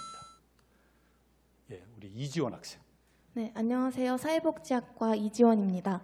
네, 저는 수능 공부를 할 때 내가 인생에서 이렇게 다시 또 열심히 공부할 순간이 올까라는 생각을 하기도 했었고, 어른들께서 대학만 가면 하고 싶은 거 다 하고 살 수 있다라고 말씀해 주셔서 대학만 입학하면 공부를 조금 덜 해도 되겠구나라는 생각을 했었는데요. 근데 막상 대학에 입학하고 나니까 조금 더 전문적이고 심층적인 학문을 공부하고 있어서 학기마다 방대한 양을 공부하게 됐습니다. 교수님께서 생각하실 때 중고등학생 때 했던 학습법이나 그리고 대학교에 와서 하는 학습법의 차이가 있다고 생각하시는지 여쭤보고 싶습니다. 예, 아주 어려운 질문인데 중고등학교 때 학습법하고 대학교의 학습법을 좀 구별해서 이야기해달라. 라고 하는데 공부라고 하는 게 사실 의미는 같은데 중고등학교 때 잘못 공부를 했기 때문에 사실 문제가 되는데, 일단 우리 그 이지원 학생이 한 이야기 중에 죽어라 공부해서 대학 가면 앞으로 삶은 평탄할 거다. 이건 어른들의 거짓말이다. 그건 분명해요. 삶은 자기의 삶은 언제 시작하는 거냐, 언제 새로운 정말 의미 있는 자기의 나의 진짜 나의 남에 의한 삶이 아니라 나를 위한, 나에 의한 나의 삶이 언제부터 시작하냐? 저는 40부터 시작한다라고 이야기를 해요. 대학은 그 준비를 지금부터 시작하는 거예요. 근데 우리 어른들은 이제 대학 오면 모든 게 다 결정되어 있고, 너는 그 다음부터는 놀면 돼. 그 다음부터는 기회들이 기다릴 거야라고 얘기를 하는데, 그거는 이제 여러분들 열심히 중고등학교 때 공부하라고 일종의 그 화이트 라이라고 그러죠. 그 선의의 거짓말이라고 생각합니다. 자, 40에 내가 뭘 할 거냐에 대해서 여러분들 고민해야 돼요. 자기 꿈이 있는 사람, 정말 나 이거 하고 싶어 죽겠다, 이게 있어야 돼요. 여러분들 이제 100세 이상 살 텐데 일단은 20년 후죠, 그렇죠? 20년 후에 내가 하고 싶은 일이 뭔지를 분명하게 할 수 있어야 돼요. 그 다음에 공부는 대학 공부도 그렇고 자기 공부도 그렇고, 내가 하고 싶은 일을 위해서 나의 뭐를 키우는 거야? 내공을 키우는 거야. 내가 하고 싶은 일을 분명히 하지 않으면 내가 하는 공부가 표류예요, 표류. 학과 공부도 그렇고. 자신이 공부하는 이유는 내가 삶에 있어서 꼭 이거는 하고 싶다, 나의 의미들을 만들어가기 위해서 공부하는 거거든. 그렇기 때문에 나도 지금 어떻게 해요? 공부를 할까 안 할까요? 공부해요. 왜 공부해요? 나도 하고 싶은 게 있어. 그거 하려면 나를 위한 공부를 해야 되지. 나를 성장시키는 공부. 결국 나는 무엇을 원하고 있고, 지금 하는 공부는 내가 원하는, 나를 성장시키는 그 경험을 축적시키는 공부냐 아니냐, 여기에 대한 자기의식이 분명해야 한다라고 하는 거고, 두 번째는 그걸 하기 위해서는 우리가 이제 대학에서 학과 공부 열심히 하는 거 중요해요. 기본적으로 해야 되는 거니까. 근데 그것만 해서 될까 안 될까? 안 돼. 자기 공부, 자기 스스로 만든 과목을 하나 여러분들이 지금부터 만들어야 돼. 내가 하고 싶은 일과 관련해서 3학점짜리 공부를 지금부터 만드세요. 이름을 붙여 이지원 클래스. 그때 커리큘럼을 짜는 거야. 왜 웃어? 할 수 있잖아. 내가 꼭 하고 싶은 것을 이번 학기에 뭘 하겠다라고 하는 구체적인 계획을 가지고 하나하나씩 만들어 가잖아. 여러분들의 공부 자체, 또 삶 자체에 대해서 느껴지는 것들이 완전히 달라질 수 있어요. 그래서 대학에서 공부는 자기를 성장시키는 경험의 축적 과정이어야 되고, 그걸 위해서는 진짜 자기 주도적이어야 돼. 학과에서 하는, 대학에서 하는 공부들 이렇게 쫓아가는 것만 하면 안 돼. 내가 그걸 설계해야 돼. 설계하는 자기 공부가 반드시 그 안에 있어야 돼. 그 공부를 나의 성장관의 하나로 지금부터 만들어놔야지 된다. 물론 그리고 내가 하고 싶은 일, 40대에 뭐 하고 싶은지 여기에 대한 분명한 그림을 그릴 수 있으면 정말 좋겠다라는 말을 꼭 해주고 싶습니다. 어떻게 답이 됐어요? 저는 그렇게 생각을 하고 있고 이전에도 그렇게 생각을 했고. 예. 그 다음에 우리 김보민 학생. 네, 안녕하세요. 심리학과에 재학 중인 김보민입니다. 최근 들어서 글의 문맥이나 맥락을 잘 파악하지 못하거나 혹은 특정 단어에만 너무 몰두하면서 글 전체에 전달을 하고자 하는 바를 잘 파악을 하지 못해 많은 마찰이 생겨나고 있습니다. 이러한 문제들이 이제 디지털이 상용화가 되면서 글보다는 휴대폰으로 손쉽게 이제 볼 수 있는 영상 매체들만을 선호하거나 혹은 긴 글보다는 짧고 또 자극적이고 또 이해하기 쉬운 글들만 선택적으로 읽게 되면서 생기는 문제가 아닌가 하는 생각이 듭니다.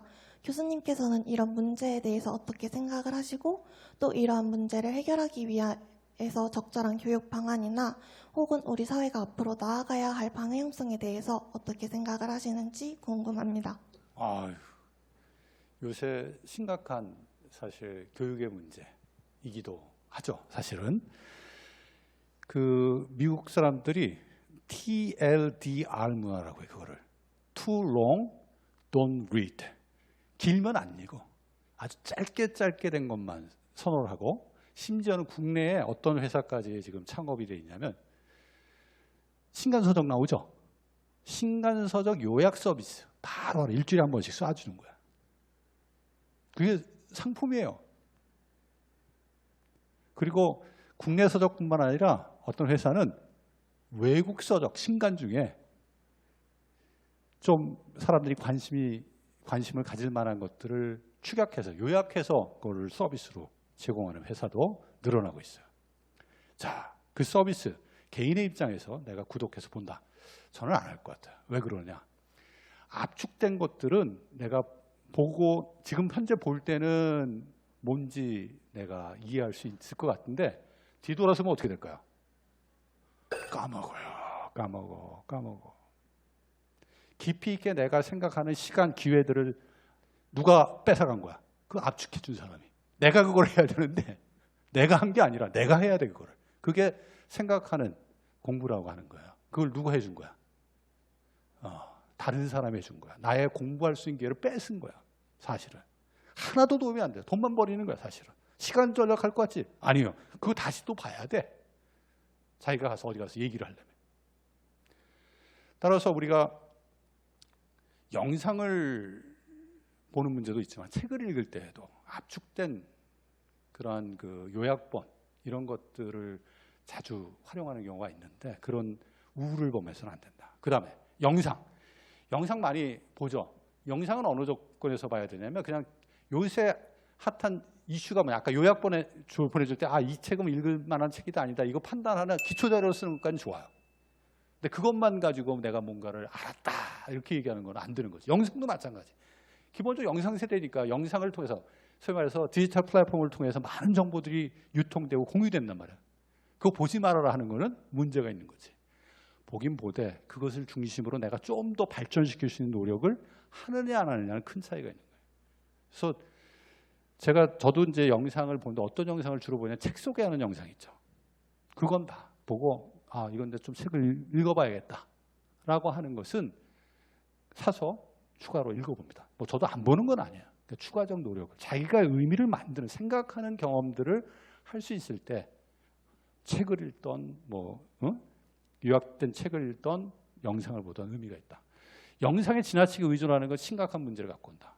왜 그러냐면 여러분들에게 권하고 싶은 한 권의 책을 이야기하라면 생각하지 않는 사람들이라는 책이 있어요. 혹시 읽어본 사람? 이게 생각하지 않는 사람들. 니콜라스 카라는 사람이 쓴 책이 딱 10년 됐어요. 디지털 기기가 많이 보급되면서 많은 사람들이 영상을 통해서 지식을 소비하는 거야.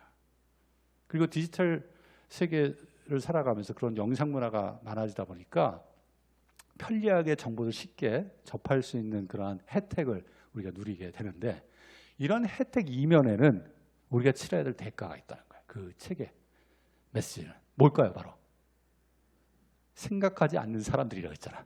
사람들이 생각하지 않는다고. 그냥 지식을 지식으로, 우리가 암기 교육 받는 거 똑같이 그런 식으로 영상을 통해서 지식 소비하는 행태를 한다고. 원제목이 그래서 뭐야? The shallow의 shallow. shallow가 뭐야? 딥의 반대잖아. 얕은 거야. 알기는 우리가 뭐 깊고 얕은 지식 뭐 그런 책도 있었는데 얕은 거야. 아까 패트릭 데이빗, 배 데이빗이 어떻게 한다 그랬어요? 한 분야에 대해서 내가 나름대로 생각을 정리하기 위해서 몇 권의 책을 최소한 읽는다? 달라지는 거야 이게. 얕아져요. 자꾸 영상물에 의존하고 그 일종의 압축된 정보를 내가 소비하는 방식으로 정보를, 지식을 접하게 되면 내 생각의 깊이는 점점 얕아질 수밖에 없다. 절대 그렇게 해서는 안 되는 거죠. 영상물 또는 압축된 글 이런 것들은 내가 뭘 할지에 대한 기초 자료로서 여러분들이 활용하면 좋겠다. 안 볼 수는 없으니까, 그렇죠? 예, 그렇게 좀 이야기를 드리고 싶습니다. 예, 또 우리 정원입니다. 네, 안녕하세요. 의료경영학과 2학년 정원빈이라고 합니다. 오늘 강연 잘 들었습니다. 제가 크게 질문하고 싶은 분야는 두 가지 질문이 있는데요. 첫째로는 오늘 강연에서 창의력 그리고 문해력, 질문하기를 많이 강조해 주셨는데 그런 세 가지 능력들은 고등학교 교육 과정에서도 저는 어느 정도 성장시킬 수 있다고 생각을 하는 사람으로서 저도 실제로 고등학교 때가 대학보다 질문도 더 많이 했던 것 같고 그런 경험이 있습니다. 그런 의미에서 교수님은 대학 교육이 필수적인지에 대해서 어떻게 생각하시는지 궁금하고요. 두 번째로는 만약 그렇지 않다면 현재 고교 교육 과정은 물론이거니와 대학 교육 과정에서 창의성 있는 인재를 기르기 위해서 어떤 점을 보완하면 좋을지 여쭤보고 싶습니다. 진짜 어려운 질문인데 첫 번째 질문이 대학 교육과 관련된 질문인데 이 최근 들어 대학 교육의 무용론에 대해서 이야기를 하는 사람들이 점점 많아지고 있어요. 아직까지도 대학 교육이 실제 이제 개인이 자기의 분야로 들어가기 위해서 일종의 기본 소양도 쌓고 거기에 대한 기본 역량들을 키워주는 과정이 되는데 그런 소양과 교양이 아니라 전공 지식을 전달하는 그러한 기능에 머물러 있기 때문에 대학에서 4년 동안 공부해봤자 실제 분야에 나와서 그 일을 할 때 대학에서 배운 내용이 거의 소용이 없더라. 이런 이야기들이 많이 있는 게 사실이에요. 그러다 보니까 이제 대학 다녀야 됩니까? 이렇게 생각하는 그런 그 사람들도 생기고 중대 그 대학을 그만두는 친구들도 많이 생기잖아요. 그 빌 게이츠가 그 서울대에 한 번 온 적이 있어요. 그때 박근혜 대통령하고 면담하기 위해서 잠시 그 대한민국에 왔다가 우리나라에 왔다가 나간 적이 있었는데 여러분들 그 사건 기억하는지 모르겠네. 빌 게이츠가 이렇게 호주머니에 딱 집어넣고 대통령하고 이렇게 악수하는 장면. 그게 사진으로 나와가지고 무례하다. 그 사진 본 기억이 나요, 안 나요? 그때야. 근데 그때 이 빌 게이츠가 한국에 왔을 때 서울대생들하고 좀 만나서 이야기하고 싶다라고 해서 일요일 날 갑자기 학생들하고 만나는 시간을 갖게 됐어요. 빌 게이츠가 온다니까 저도 어떻게 했을까? 같이. 내가 평생에 빌 게이츠를 언제 봐? 가서 이제 앉아서 질문 안 했죠. 학생들을 위한 자리니까 그래도 가서 앉아서 봤는데 한 학생이 질문을 했어요. 창업하고 뭐 하는데 대학을 계속 다닐까 말까 고민하고 있다. 나한테 좀 조언을 해줘라. 너 당신 하버드 중퇴하지 않았느냐? 대학에서 별로 배우는 게 없는 것 같다. 대학 교육이 그렇게 유용하지 않다라고 하면서 이제 대학을 그만둘지 말지 나 지금 고민하고 있다. 그 질문 진짜 했어. 저 뒤쪽에 앉은 학생이. 빌 게이츠가 뭐라고 했느냐? 나처럼 결단을 해라. 이렇게 얘기를 했을까요? 아니야. 대학을 다녀라. 자기도 약간 후회가 된다. 그 당시 상황은 어쩔 수 없었지만 대학에서 좋은 경험들이 있을 수 있다. 어떤 경우에 좋은 친구들을 만나서 같이 뭔가를 계획하고 앞으로 그 분야에서 만난 친구들은 계속 같이 그 일을 같이 공유할 수 있는 중요한 동료잖아, 동료. 그 사람들을 만날 기회를 내가 많이 잃은 것 같다. 두 번째는 대학 교육이 앞으로는 이전하고 다르게 변화될 수밖에 없는데 실제 많은 대학 교육의 혁신들이 미국에서도 있고 아마 서울대학에서도 그럴 거다. 그 혁신이 바로 뭐냐? 뭔가 할 수 있는 능력, 경험들을 키워줄 수 있는 방향으로 교육 과정과 실제 수업의 활동들이 재구성되고 있는 과정이기 때문에 여러분들이 충분히 대학에서 그런 경험들을 축적하고 자기가 하고 싶은 일에 도전해도 늦지 않는다. 그러니까 자기가 그때로 돌아가면 솔직히 말하면 나는 대학을 끝까지 다녔으면 하는 생각을 지금 가지고 있다. 그 얘기를 한 바가 있는데 대학 교육은 지금 그 얘기에 비춰서 얘기를 한다면 단순히 지식을 배우는 교육으로서는 더 이상 의미가 없다. 혁신대학들 우리가 많이 얘기하잖아요. 그 혁신대학들은 뭐냐면 지식이라고 하는 것은 내가 무엇인가 할 수 있는 능력을 키우는 과정에서 하나의 소재, 경험으로서 필요한 거예요. 어떤 게 더 중요한 거냐? 그런 뭔가를 할 수 있는 경험과 역량을 축적시켜주는 게 되게 중요하다. 그래서 에콜 42라고 하는 내가 가끔 얘기하는 혁신, 여러분들 미네르바 스쿨 너무 많이 들었죠? 거기도 마찬가지인데 에콜 42라는 대학은 대학 교육 자체를 완전히 혁신하는 전부 다 프로젝트 기반이에요. 프로젝트 기반을 통해서 그 과정에서 프로젝트를 수행하는 과정에서 필요한 지식들을 배우는 거예요. 기술들을 배우는 거예요. 그리고 그 지식과 기술을 배우는 과정에서 자기 혼자 하는 게 아니에요. 그 프로젝트를 그 대학은 팀 단위로 협력할 수 있게.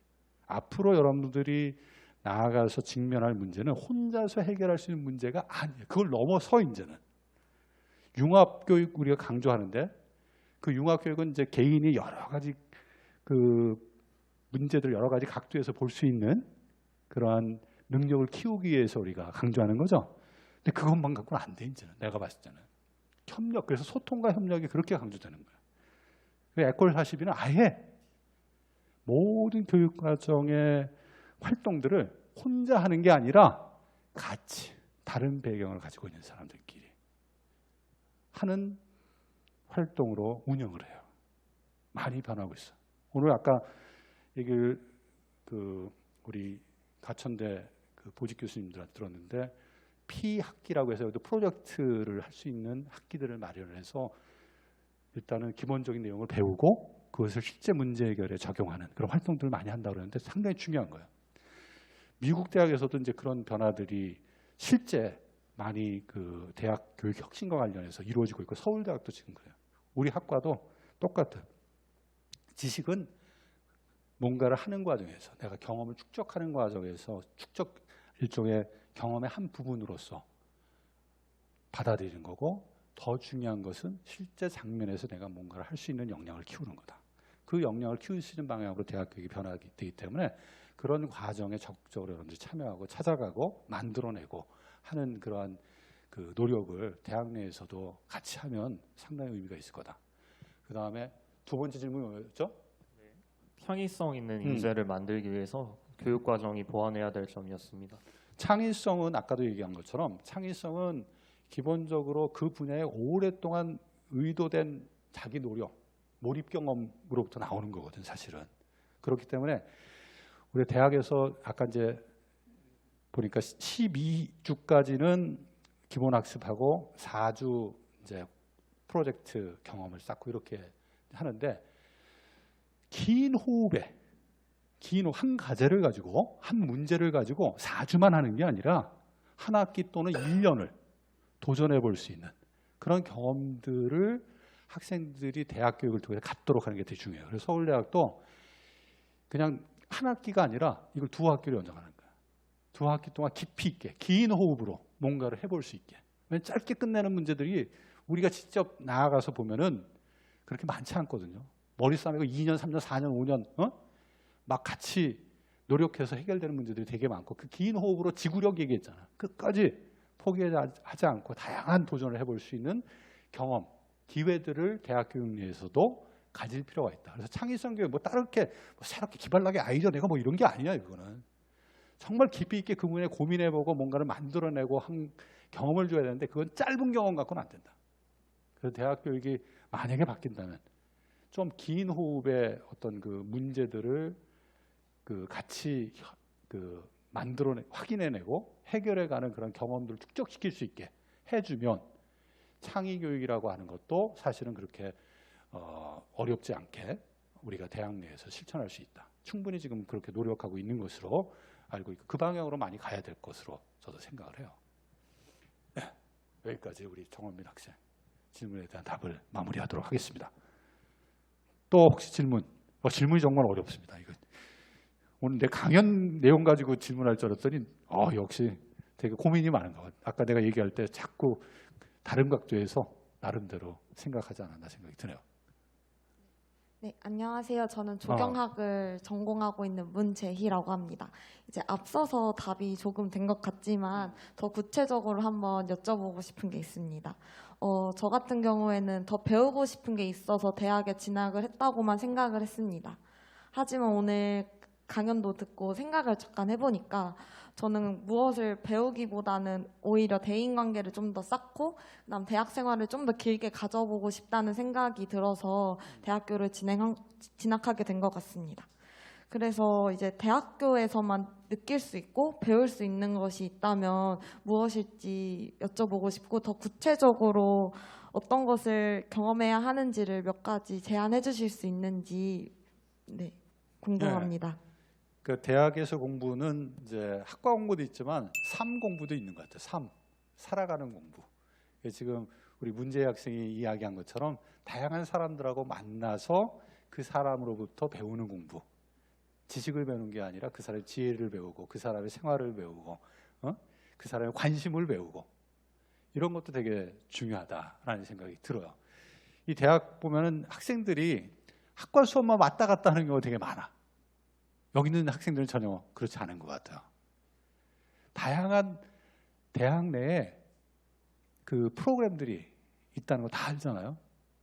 지성학 강좌뿐만 아니라 또 명사들 초청해서 특강 같은 것도 많이 하죠. 그런데 빠지지 않고 가는 사람. 아까 나는 뭐 어떻게 한다 그랬어요? 일부러 찾아가 나도. 뭐 CTL이나 이런 데서 뭐 온라인으로 뭐 챗GPT 교육적으로 어떻게 활용할 거냐. 전문가 모셔서 얘기하는 거. 일부러 들어가서 봅니다. 그 얘기를 들어. 그 사람들도 나름대로 고민해서 자기의 생각들을 이야기하기 때문에 배울 게 많거든. 그런 다양한 교육 그 이벤트에 참여하면서 배우는 그러한 노력. 이거 되게 중요하다라는 생각이 들어요. 여러분들이 등록금 내는 건 단순히 학과 수업만 들으라고 낸 게 아니야. 그런 대학에서 여러분들에게 제공하는 다양한 프로그램들에 참여하도록. 또 여기는 어떤지 모르지만 학생들을 위해서 리더십 프로그램 이런 거 운영하는 데 되게 많아요. 좋은 거야. 12주, 16주. 그거 다 대학에서 돈 내서 하는 거거든. 그런 프로그램 하면 가서 들어. 나도 들었어요. 교수를 위한 리더십 프로그램, 뭐 카네기 프로그램 이런 거 가서 들었어. 지원해 주는데 왜 안 해? 그거를. 나는 월급 받으면서 가서 배우는데 여러분 돈 내고 와서 하는 거 아니야. 절대 그런 거 놓치지 마. 여러분 다 등록금에 낸 거야. 그 안에 다 포함된 거야. 다양한 그런 교육 프로그램에 적극적으로 찾아가면서 참여해라. 그 다음에 동아리 활동 이것이 정말 안 해요. 그렇죠? 그 동아리가 형성이 안 돼. 자기가 하고 싶은 일도 좋고 또 내가 관심을 가졌던 평상시에 취미 활동으로 내가 하고 싶은 일도 있다면 그 동아리 활동도 열심히 하는 게 되게 중요해요. 여러분들이 밖에 나가서 그렇게 좋은 친구들하고 관심 있는 일과 관련해서 만나서 이야기하고 활동하고 이럴 일을 할 수 있을 것 같아? 대학 졸업해봐. 그런 기회가 있을까요? 없어. 정말 좋은 사람들과 내가 좋아하는 일을 할 수 있는 기회인 거야. 그런 기회를 만들어서 여러분들이 대학 공부를 해야 한다. 그래서 학과 공부 넘어서서 삶 공부도 같이 하면 좋겠다라는 생각이 들고 또 이거는 이제 대학하고 관련이 없는데 얘기하다 보니까 꼭 좀 해주고 싶은 얘기가 있어. 여행. 국내 여행도 좋아. 꼭 뭘 대낭 여행 가고 이거 말고. 근데 여행을 왜 하는지 알아요? 사진 찍으러 가는 게 아니야. 갑자기 무서워. 그 사진 찍어가서 뭐 인스타에 올리고 이거 하려고 하는 게 아니야. 여행은 내 생각의 환경을 바꾸기 위해서 가는 거야.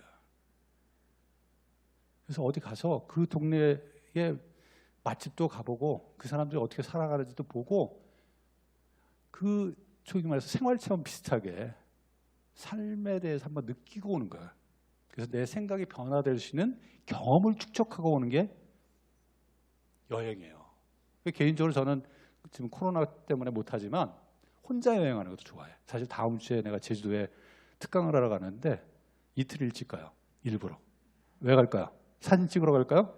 아니에요. 가서 여행하려고 가서 좀 생각을 좀 다시 한번 해보는 경험을 제주 여행을 통해서 한번 가져보려고 혼자 미리 갑니다. 혼자 하는 여행을 통해서 목표를 정해. 예를 들어서 제가 옛날 바르셀로나 갔을 때 목표를 정해. 가우디에 대해서 완전히 알겠다. 가우디가 만들었던 공원부터 건축물 1, 2, 3, 4, 5 다 저 어디 갈 건지 다 찾아가는 거야. 사진 찍고 정리하고 사진 찍고 정리하고. 가우디를 이해하는 거지. 점점 하나를 못 찾았어 사실은. 그 가우디 건축물 중에 이제 공공 건물로 이용하는 경우도 있고 이제 개인이 소유한 것도 있고 한데 이게 어느 한 건물을 정말 찾질 못하겠더라고. 경찰한테 내가 물어봤어요. 주소 이렇게 내가 확인해서 왔는데 이거 가우디가 만든 집 맞냐? 그 건축물 맞냐? 경찰도 모르더라고. 그래서 나 혼자 저거 맞다 그러고 찍고 왔어요 그냥. 그래도 가우디를 알아가는 거예요. 가우디의 삶에 대해서, 생각에 대해서 한번 내가 간접적으로 한번 경험해 보는 거예요. 단순히 그 성당 가서 사진 찍고 오는 게 아니라 자기의 생각의 경험들을 좀 더 확산시키는 데 있어서 되게 좋은 그 경험 자산이 여행이라고 저는 생각을 해요. 근데 꼭 해외 안 나가더라도 국내 여행 같은 걸 통해서 그 사람들이 살아가는 모습을 한번 봐봐. 정말 배울 것들, 내가 하고 싶은 일들이 그 안에서 많이 발견될 수 있다. 이 얘기를 꼭 해주고 싶습니다. 예. 또 혹시? 네. 교수님 안녕하세요. 저는 조경학과 3학년 재학 중인 김민성입니다. 저는 교수님이 지향하시는 인공지능 시대와 챗 GPT 교육의 세부 방향성이 궁금합니다. 요즘 세대는 주된 매체로 영상물을 활용하는 것을 원인으로 스스로 글을 읽고 보고서나 발표를 할 때 구성하는 힘이 상대적으로 떨어진다고 하신 말씀을 들었습니다. 저 또한 학생 스스로 생각하고 의견을 구성하는 능력이 필요하다는 요지에 상당히 공감하는데요. 서두에 언급하셨듯이 인공지능을 활용하여 모든 기획과 결과물을 대신하는 GPT의 발전을 볼 때 교육계에서는 구체적인 정책 등 어떠한 방향성으로 나아가야 할지 교수님의 관련 견해를 여쭙고 싶기 때문입니다. 예. 요새 가장 핫한 교육의 질문인데 챗GPT 상황에서 어떻게 우리가 공부해야 되느냐 또는 교육해야 되느냐 이게 되게 중요한 요새 이슈가 되고 있는 것 같아요. 사실 이번 학기 이제 학부 수업을 하나 하는데 그 학부 수업 타이틀이 인공지능 기반 교육이라는 수업이에요. 그래서 미래 사회 변화하고 학교가 어떻게 변화될지, 그 다음에 이제 인공지능이라고 하는 것들을 교육 변화와 관련해서 어떻게 우리가 고민해야 될지, 그다음 빅데이터, 데이터를 기반으로 해서 교육 시스템, 교육 의사 결정을 한다라고 했을 때 어떻게 해야 되는지 이 세 가지 주제로 구성되어 있는 그 강좌인데 그 강좌의 학생들 그 과제 중에 하나가 뭐냐면 아까 앨리스 앤 스파클 봤죠? 그것처럼 2050년에 김미래라는 친구가 있어요. 초등학교 1학년이에요. 지금으로 얘기한다면 이 친구의 하루 일상이 어떻게 돼 있는지를 한번 자기 나름대로 난픽션으로 작성해서 내는 게 보고서예요. 그럼 혼자서 2050년 이거 생각될까 안 될까요? 뭘 하라고 했냐면 챗 GPT를 활용해라. 대화하면서. 아까 앨리스 앤 스파클 그것도 대화하면서 계속 스토리를 만들어간 거예요. 계속. 중심은 누구한테 있었느냐? 아까 저자인 래쉬한테 있었던 거예요. 맡겨놓고 그냥 그걸 있는 그대로 쓴 게 아니야. 뭘 만들어내, 뭘 갖고 이걸 이렇게 좀 번영시켜. 그리고 미드전이라는 그림도 그냥 그려주고 받아들인 게 아니라 어떻게 이 스토리가 어떤 거냐 이렇게 만들어. 아니야 이거 아니야 이렇게 만들어. 그러니까 사람의 주도가 돼서 그 도구를 활용한 거예요. 마찬가지. 그냥 하면 우리가 막막할 때가 많아요. 우리가 활용할 수 있는 재료들이 많잖아. 도구란 말이에요. 그 도구를 활용하는 경험도 되게 중요한데 활용이라는 것은 내가 판단할 수 있는 내가 그 일을 하는 데 있어서 주도적인 어떤 그 생각과 행동을 보일 때 가능한 거다. 실제로 그래요. 그래서 챗GPT라고 하는 것들을 제대로 활용하려면 일단은 그 활용과 관련해서 무엇을 해야 될지 또 그것을 할 때 되게 중요하게 내가 고려해야 될 기준이 뭔지에 대한 그 학습자, 우리 학생들이 나름대로 계획하고 그 계획 하에서 하는 거지 계획서 만들어줘. 그 챗GPT가 만들어준 대로 하다가 어떤 꼴 날까요? 남들이 챗GPT도 한계가 있지, 그렇지? 거의 비슷해. 그림도 그려달라 그러면 한번 그려보세요. 미즈저니한테 그려달라. 스크립트 치면 약간씩 변형되지만 그려지는 게 그렇게 큰 변화가 없어. 뭘 느끼고 싶냐면 챗GPT나 이런 걸 활용할 때 그 사람의 색깔을 느끼고 싶은 거야. 그 스토리를 만들 때도. 내가 그래서 그 학생들한테 그래. 그냥 그대로 갖고 오지 말고 네 스토리가 그 안에 배겨 있다는 걸 느끼게 만들어라. 그렇게 활용을 해야지 의미가 있는 거죠. 우리가 챗GPT 활용할 때 제일 많이 지금 언론에서 얘기하는 게 가짜 정보, 부정확한 정보 이런 것들이 많은데 그걸 판단할 능력이 없는 상태에서 많이 활용한다.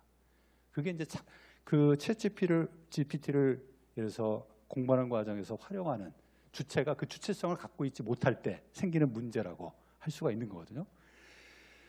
그 주체성을 가지려면 일단은 그냥 단순히 그 일을 할 때 처음부터 챗GPT한테 뭐 해줘 하면 될까?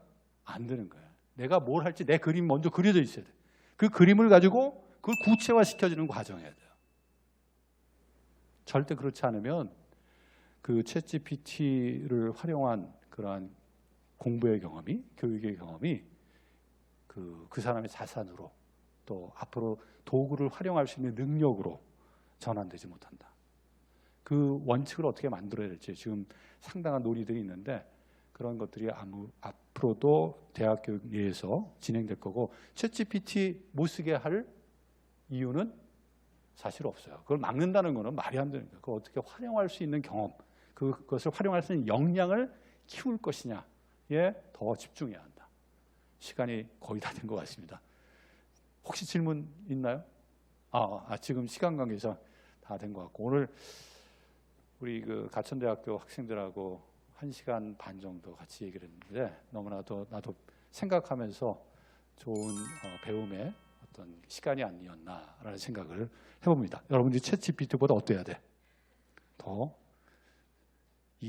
여러분들이 하는 일을 이끌어갈 수 있는 주체가 되기를 응원하면서 오늘 제 이야기는 여기서 마무리하도록 하겠습니다. 감사합니다.